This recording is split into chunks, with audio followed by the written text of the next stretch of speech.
Welcome to another production of Source Selection Soundbites. These productions foster learning, insight, and the ability to perform. Today's topic is GSA Schedule Acquisition Planning Nuances. In today's complex operational contracting environment, there are competing goals that must be balanced in order to forge optimal solutions.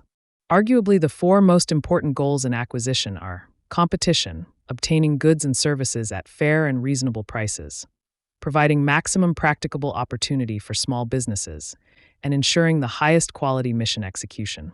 To deliver viable solutions, the contracting professional must have a sound understanding of the laws, regulations, and policies that affect execution of contract requirements, especially during the requirements formation and source selection phase of an acquisition.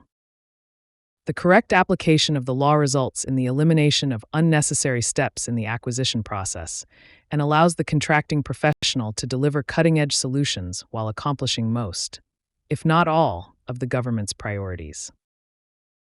Today we will discuss 3 GSA Schedule acquisition planning nuances.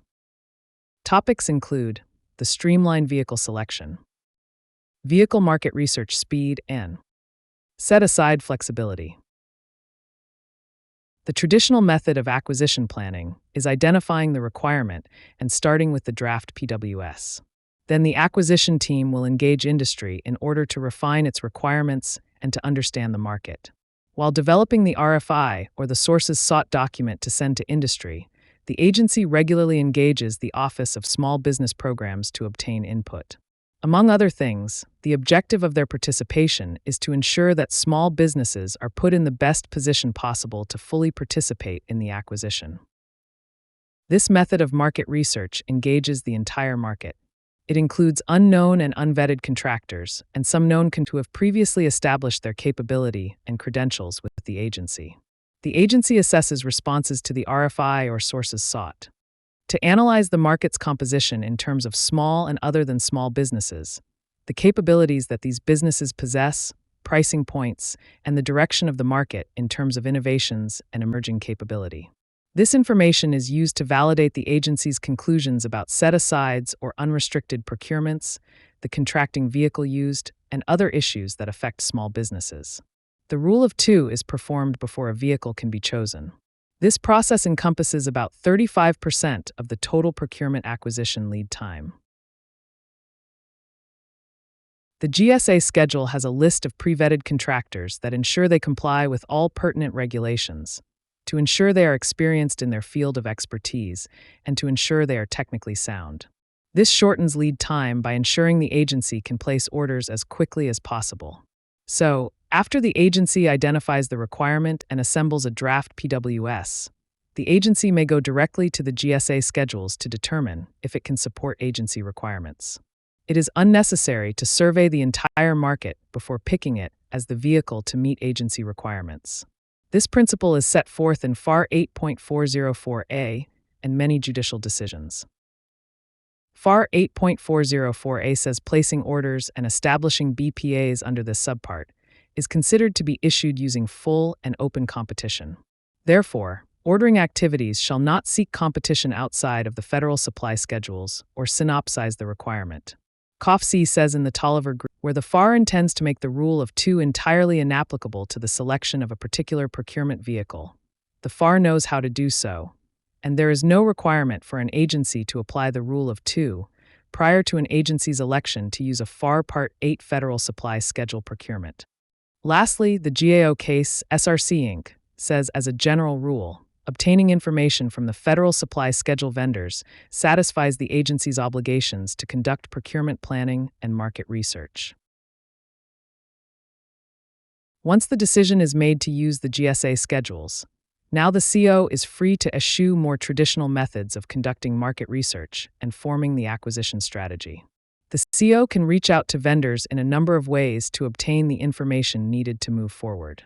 This includes tactics like just reviewing schedules and making a decision, reaching out to vendors to determine their interest in submitting a quotation, and confirming that they are capable of performing the requirement.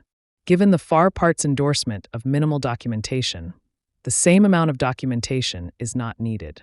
Like GAO said in Sparksoft Corporation, decided in March of 2024, As long as an agency documents its evaluation judgments in sufficient detail to show that its judgments were reasonable, it is sufficient.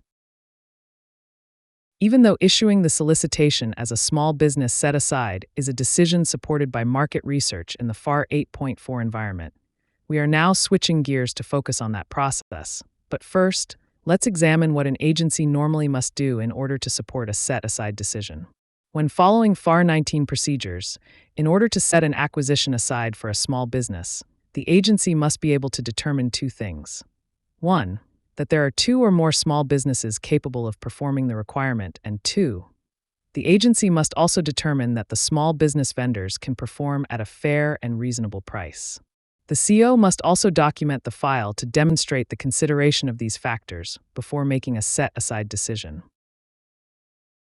As it turns out, set-asides under the GSA Schedule are a little more flexible because the CO neither has to prove, via an analysis of vendor answers or submissions, that at least two vendors can successfully support the requirements before setting the acquisition aside, nor does it have to reach and document its conclusion that the product or service can be provided at a fair and reasonable price. This makes sense because the vendors have been vetted and their unit or job prices have already been determined fair and reasonable. In this context, the agency has to follow small business program eligibility rules, but otherwise, it must follow FAR 8.4 ordering procedures. Given this dynamic, it is sufficient to document that you issued the RFQ to vendors you contacted who stated they could perform the requirement. The CO should note there is another difference between open market and GSA set-aside decisions. In the open market, acquisitions are set aside when two or more small businesses can support the requirement at a fair and reasonable price. Thus, the rule of two analysis must be performed.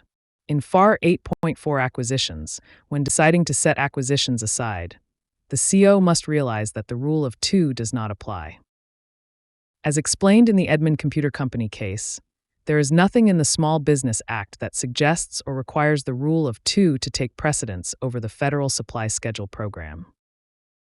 Not only does it not apply by law, but it should not be applied at the discretion of the contracting officer. Outside of small business program eligibility requirements, the government shall follow FAR 8.4 ordering procedures, even when setting acquisitions aside. The CO should use the rule of three when making set-aside decisions, because FAR 8.405-2 and 8.405-3 requires COs to strive to obtain at least 3 viable quotations. The rule of two does not enable the contracting officer to comply with that mandate. The GSA page, Critical Tips for Mass Buyers, explains this to the acquisition community. It is a firm requirement to obtain at least 3 viable quotations. In fact, in the GAO case, Financial and Realty Services, the agency canceled a set-aside and reissued the solicitation twice because the agency did not receive 3 quotations. To wrap things up, let's review what we discussed.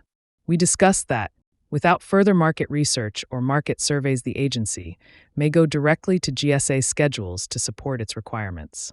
Second, we discussed that the process of market research and acquisition planning are streamlined when using FAR 8.4 procedures. And third, we discussed that a set-aside in FAR 8.4 acquisitions does not require compliance with FAR 19 instructions. Thank you for watching another episode of Source Selection Soundbites. For additional information, check out some of the other videos in this series, other Productivity Partners materials, or our Source Selection Answer app that is available on the Google Play Store and Apple Store.